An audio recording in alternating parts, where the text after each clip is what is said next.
Tumigil ka na kayo! Ang kulit mo nga! Bitawan mo ko! Pinabit ka! Gusto mo yata sumama at sumunod sa kabilang buhay tulad ng anak nila niyo! Alam mo? Oo! Hindi ako bobo para hindi ko malaman yun. Gusto mo unahin kita. Malaya!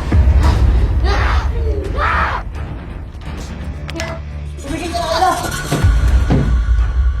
Huwag kang mangalam dito! Dahil parehas na naman tayo nakikigamit ng katawan, Danilo!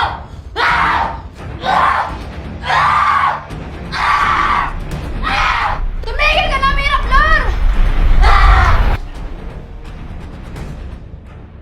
Sa wakas, natatandaan mo na akong tips. Nangako kang tutulungan mo kung malaman kung sino pumatay sa akin. Pero iniwan mo ako sa ere. Kaya